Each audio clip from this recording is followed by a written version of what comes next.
Arvin Jimenez o mas nakilala natin bilang si Tado. I feel the need for speed! Alis ka lang! Ay, sorry. Bago pa man siya nakapasok sa mundo ng showbiz,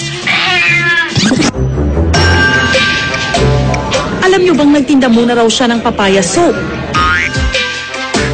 At namasukan bilang isang boy? Isang probinsyanong nangarap, nakipagsapalaran at nakilala sa Maynila dahil sa kanyang pangarap. Ito ang makulay na buhay ng komedyanteng si Tado.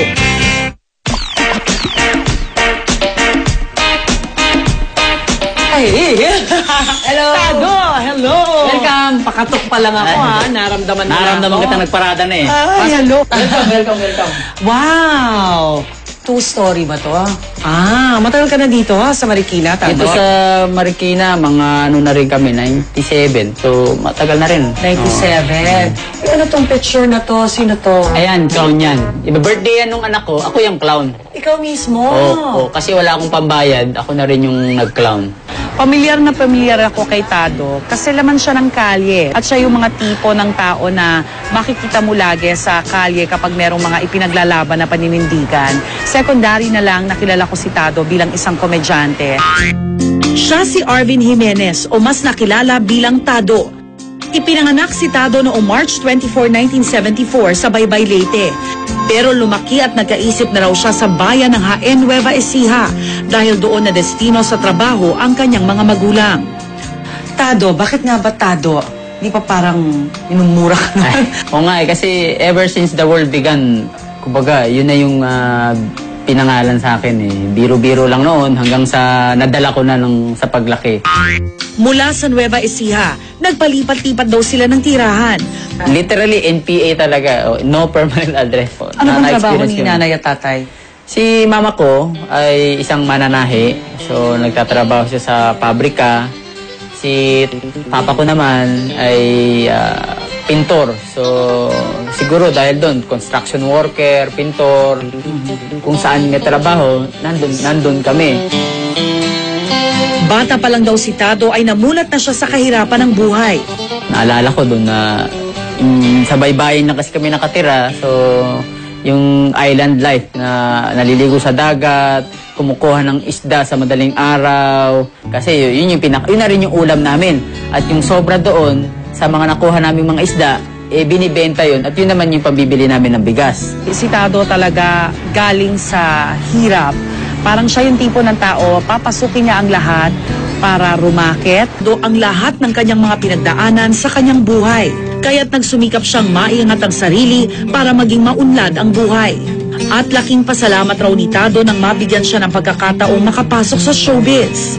Ito kasi ang naging dahilan para maging maayos ang kanyang buhay. Paano kumatok ang show business sa'yo, Tado? Kasi may bar noon, Club Dread, sikat yan na napuntahan niya noon. Tapos nagkaroon ng isang arts night noon. Tapos na-amaze ako dun sa equipment na yun kasi may nagbubuga siya ng light tapos may images na gumagalaw.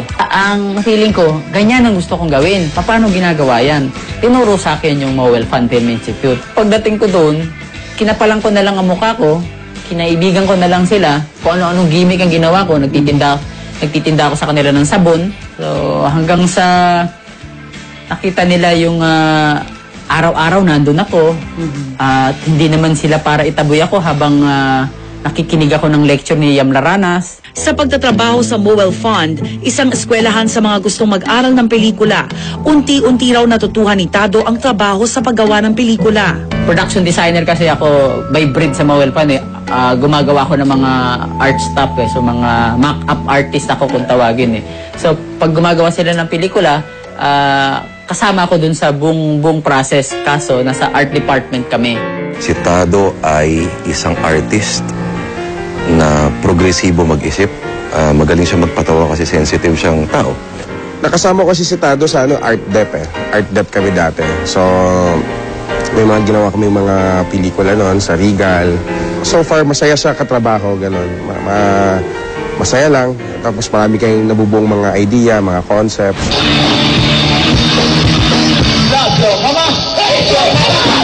Samantala, Kasabay ng pagiging set designer ni Tado sa Mobile Fun, napasama rin siya sa bandang Live Tilapia noong 1993 bilang isang bokalista.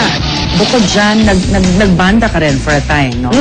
Kasi, walang yan yung magandang expression banda. Ang problema lang, hindi ko alam, hindi yata ngayong generation na to yung musika na ginagawa namin. Sa punk rock, so mga song lang niya is 2 chords lang siya, tapos ang kanta lang niya is paulit-ulit lang na 1 line. Taong 2001 naman, masasabing unforgettable daw para kay Tado nang makasama siya sa pelikulang Radyo ni Yam Laranas. Gumanap siya rito bilang security guard sa pelikulang pinagbidahan ni na Epi Quizon at Rufa May Quinto. Nung nag-audition kami, pinagtinignan ko yung acting niya. Ang galing ng timing. Tapos, natawa ko yun naman ang kailangan. Mula sa unang paglabas niya sa pelikula, nasundan pa ito ng maraming oportunidad para kay Tado. Nakuha ako sa isang soap opera na pinagbibidahan ni Jericho Rosales. Siyempre, Jericho Rosales yun, tapos barkada kayo. Kumbaga, pansin na pansin mo dun yung kapangitan ko kasi poging-pogi siya. Obvious na obvious. Lulutang talaga ako doon. Una mong papapansin yung pangit Ano ba? Kaya nakilala ako ng gusto. Tapos ko lang aking pagkakalan. Disin sana marami akong alam. Maswerte namang napabilang si Tado sa programang Strange Brew noong 2001 din, kung saan nakasama niya sina Julia Clarete, Ramon Bautista at Direk R.A. Rivera. It's a black horse there, a fat one with 4 short legs. You know that place? Okay, see you there. Si Tado Jimenez, idol ko yan pagdating sa komedya, tsaka sa pagpapatawa. Malaking inspirasyon sa akin yan sa maraming bagay. Sira na ulo nun dati pa. And yung sira na ulo niya na yun yung unique sa kanya na nadadala niya on campus.